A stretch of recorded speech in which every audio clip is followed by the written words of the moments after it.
A continuación vai falar a Alberto Alvarez Lugris.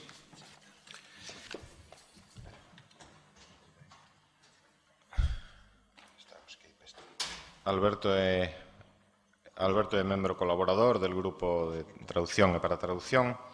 Tamén é un dos founding fathers, un dos pais fundadores na implantación da titulación de traducción e interpretación nesta facultade. A parte da súa pertenza a este grupo, Alberto Alvarez Lugris forma tamén parte do grupo de investigación do Seminario de Lingüística Aplicada e é secretario da revista galega de traducción Viceversa. Tamén membro relevante da ATG, da Asociación de Traductores Galegos. Cando queiras, Alberto.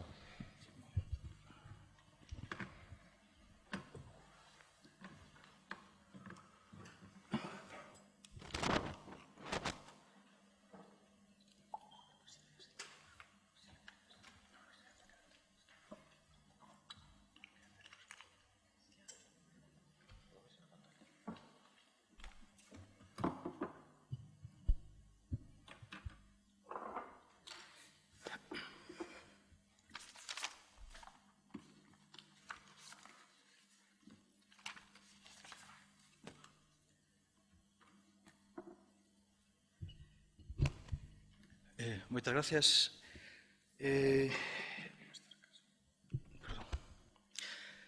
Correspóndeme pechar o coloquio.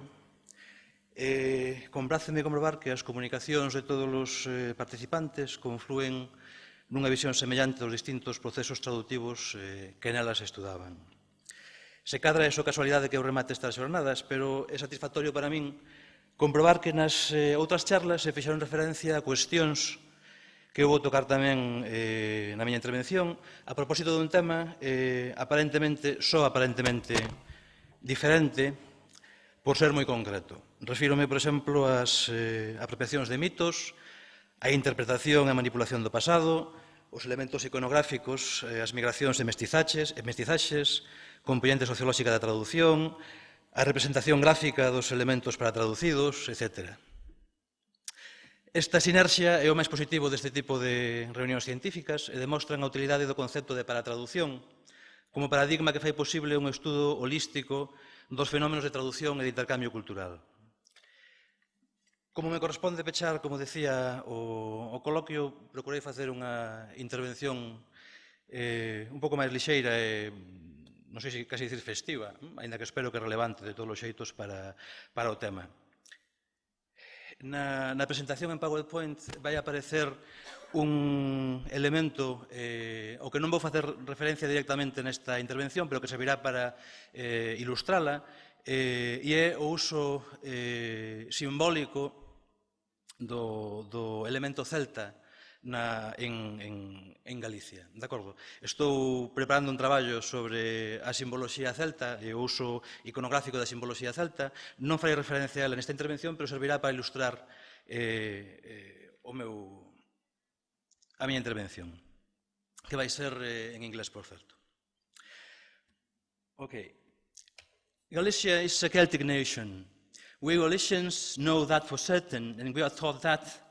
We live that ever since we are children. Our national anthem tells us that Galicia is the homeland of Breogán, and we are the nation of Breogán that will soon be redeemed. And there is plenty of evidence to support that statement. We have two Celta and one Celtic Association football clubs, two basketball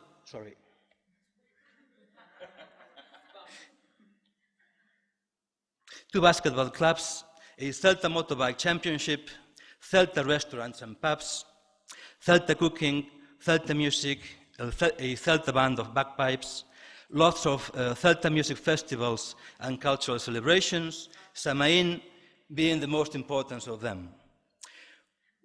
We even have Celta milk, Celta spring water, Celta swine, Celta hotels, Celta real estate brokers, hundreds of blogs and web pages promoting Celtic culture, hundreds of people and companies called Celtia, Breogán, etc., and even role plays in a Celtic park in A Corunha. And we also have places called Celticos and Brigos, such as this one we are seeing. We consider we belong to the group of 7 Celtic nations, together with Ireland, Scotland, the Isle of Man, Wales, Cornwall, and Brittany. Breogan is revered not only in our anthem, but also as the founder of the city of Corunha, who ordered to build the Tower of Hercules, or Tower of Breogan. And Celtic art, designs, and patterns are to be found in ornaments almost everywhere. The identification of Galician people with the Celts and Celtic culture is present in all sectors of society, culture, and politics. And although this Celtic connection has been frequently used by nationalists as a symbol of identity, it has also been promoted more or less officially by the different Galician regional governments. From a scientific point of view, we know today that the ancestors of current Galician people were not Celts, or at least not only Celts, or at least not predominantly Celts. It is true that in prehistoric times, there has been some kind of commercial relationship between this part of the peninsula and places inhabited by so-called Celtic peoples. But it is also true that there is no agreement among scholars as to what the Celts are, where they came from, or where they lived exactly. But science, understood as objective truth, as uncontroversial facts, has nothing to do with the creation and development of identities. In any case, we are what we choose to be, and we've chosen to be Celts. As cultures and nations choose from their repertoire of symbols, legends, and myths, and even of historical or pseudo-historical facts, those items which can be used to manipulate and build the image of themselves that they want to project.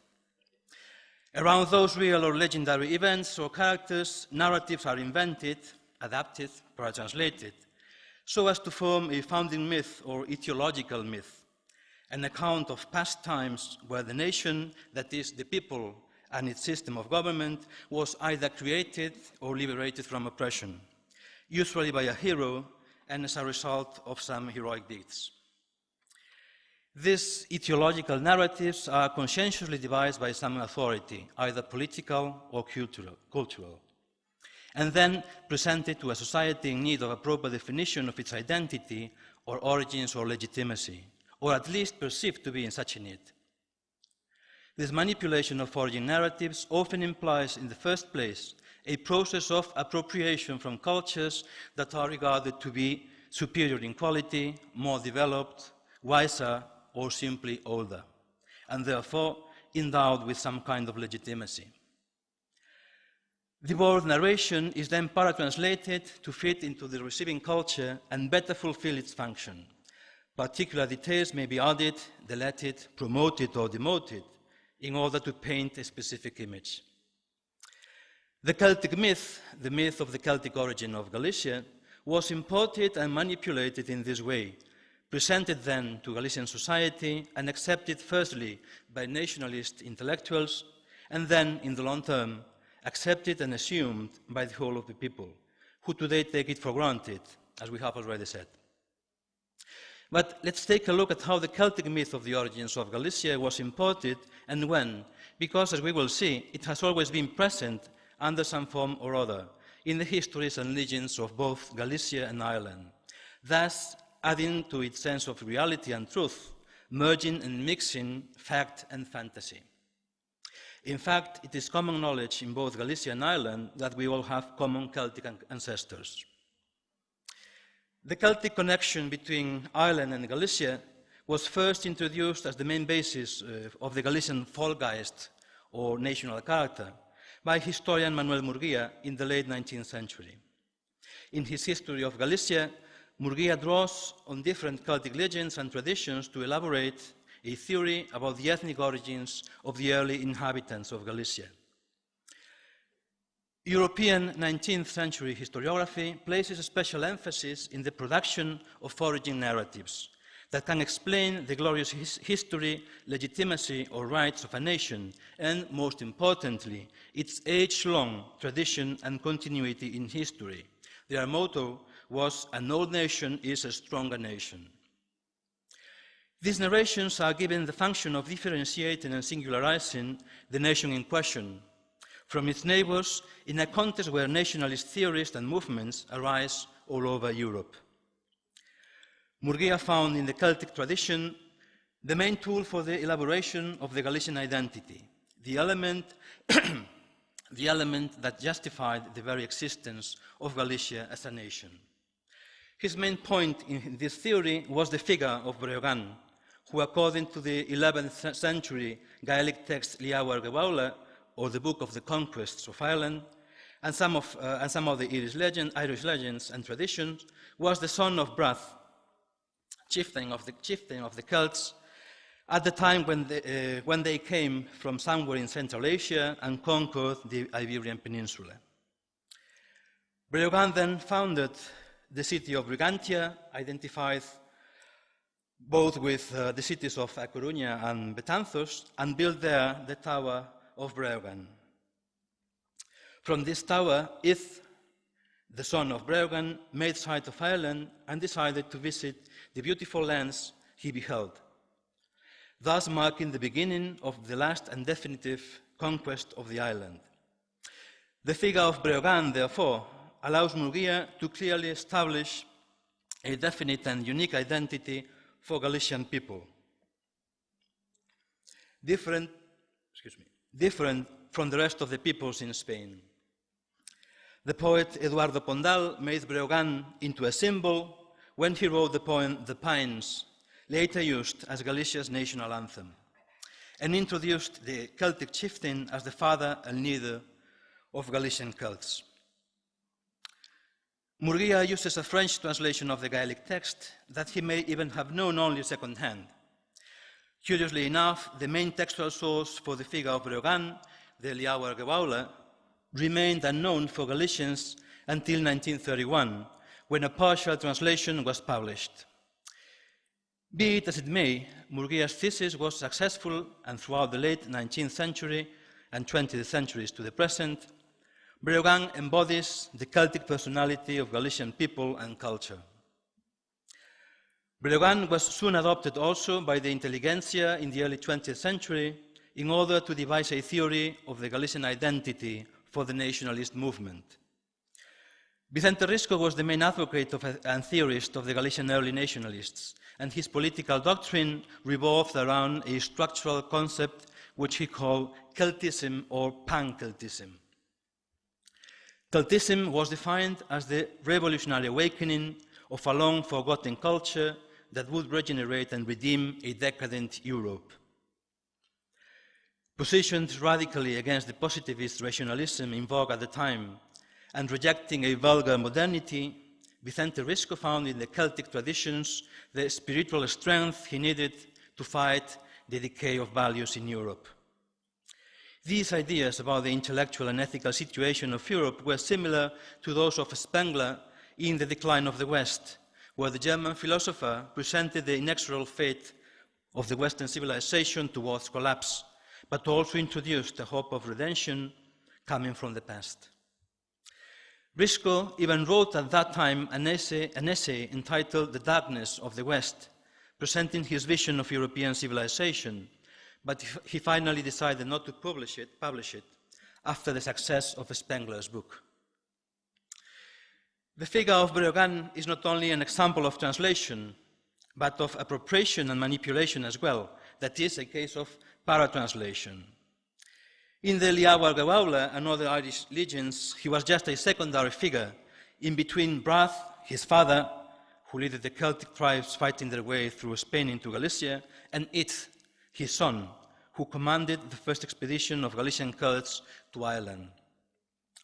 Breogan was interesting for Murguia as a symbol and also as a myth to be, because he founded the city of Brigantia and built the eponymous tower known as Tower of Hercules. He was therefore the Celtic chieftain who left the deepest mark in Galicia and the one who lent himself more easily to be presented as the mythical founder of Galicia. Murguia made him the real protagonist of the Celtic period in the history of Galicia, from a relatively obscure and secondary position in Irish historiography Breogán became the most important and prominent figure for contemporary Galician culture.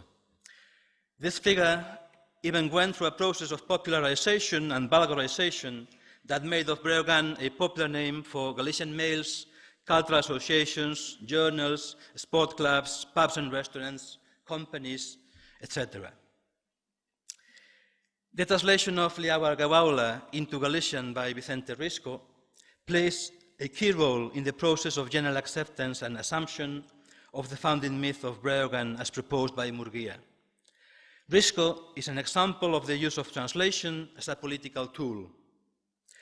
Though he did not like translations, he kept offering versions of foreign texts as a way to introduce Irish culture to Galicians.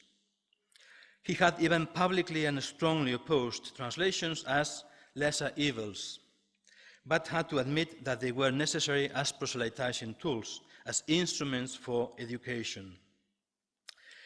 While he was on scholarship in Germany for studying ethnography and folklore, Risco engaged in the translation of Liaua Gawaula that was finally published in 1931 in 4 installments in the journal he founded and directed, Nos, meaning us.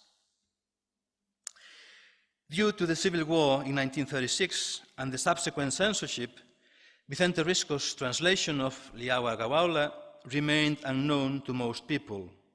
Even today, it is only to be found in some academic references, and Vicente Risco himself is for most Galicians just a name from the past. Nevertheless, the figure of Breogán could not be concealed. It had entered the collective subconscious of society forever. It permeated every sector of society, not only the cultural intelligentsia and the nationalists. If the success of a translation is to be measured by the degree of fulfillment of its initial goals, to put it in tourist terms, the same may be said of a para-translation process.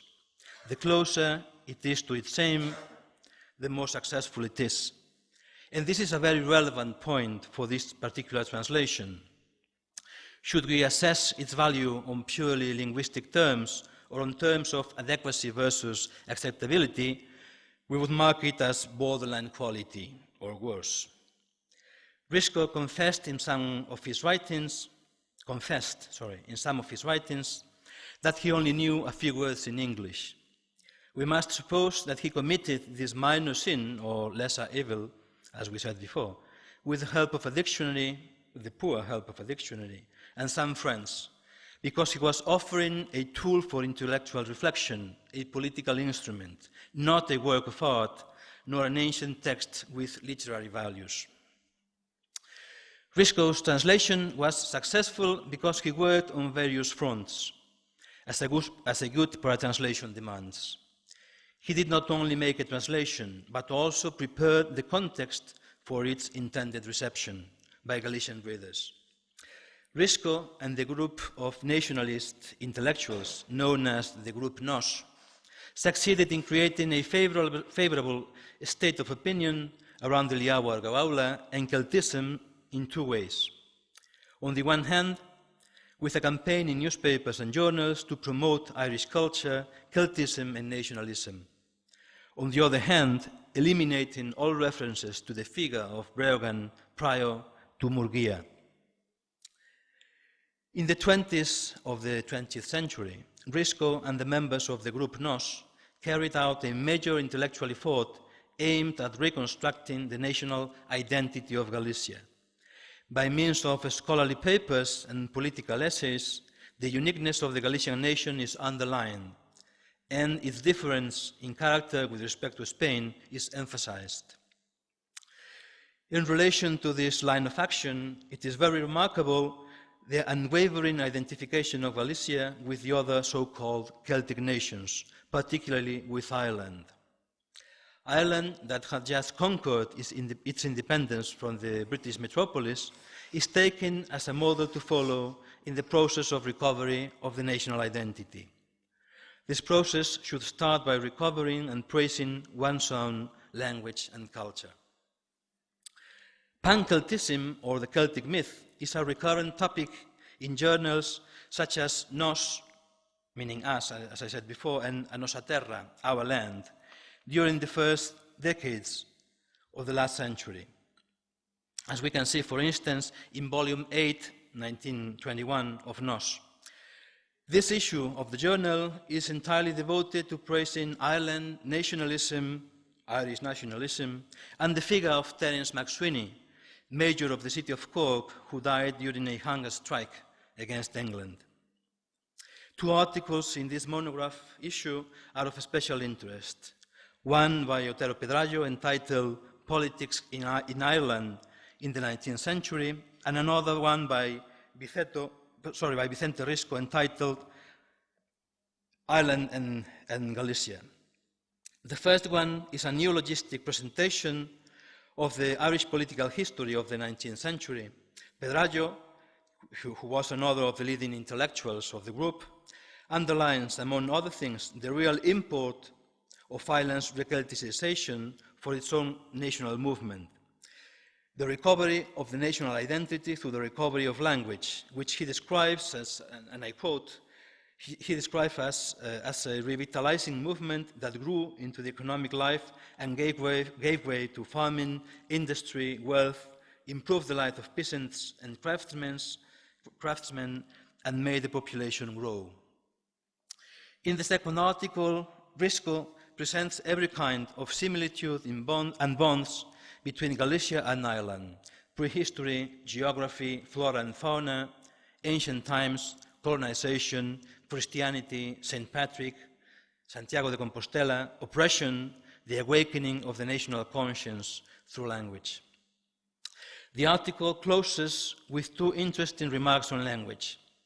I quote, "By means of a return to their own traditional language, Ireland and Galicia have begun their final awakening. Today, the immortal Celtic star is lit once again to light up the world.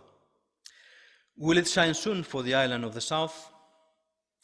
This is also the major topic of a series of essays on Irish literature and culture that Risco published between 1920 and 1930. As for the manipulation of the figure of Breogán, it has been traditionally accepted that Celtism was not taken into account by historians writing before the mid-19th century. But recent studies in historiography have shown that the Celtic element and references to different Celtic legends and traditions can be traced back to Greek and Roman historians such as Strabo, Pliny, and Pomponius Mela. And the Celts are present in most of the major works about the history of Spain and Galicia from that time, from the Roman time, to the 19th century. Why then do these references disappear in the late 19th century histories of Galicia? Otero Pedrallo even reproaches historians for ignoring the Celtic past of Galicia. Was it a question of mere ignorance? Is it reasonable to think that scholars such as Murguia or Viceto should ignore the work of all previous historians? I should say no, it isn't. I should say it is rather a conscious and planned decision to obliterate an account of history that did not fit with the new figure of Breogán and the role assigned to the Celts as primitive inhabitants of Galicia. In the histories of Galicia and Spain, written prior to the 19th century, the Celts are not used as a justification of a different ethnical stock for Galicians. They are only part of the tribes and peoples that contributed to the population of the whole of Spain. Only rarely do we find references to the Celts as a specific racial group identified with Galicia, and then it is only to point its absolute annihilation by Roman invaders. Even though some of these books trace the origins of Celts to Asia Minor and Scythia, the same as the Liawa Gawaula, and show them invading Spain and then Ireland, they were not suitable instruments for propaganda. In brief, late 19th and 20th century historians give priority to an apologetic discourse about the origins of Galicia that claims identity and legitimacy on the basis of an exogenous myth that has been appropriated and manipulated in order to create an image that was useful for the dissemination of the nationalist ideology. Thank you very much.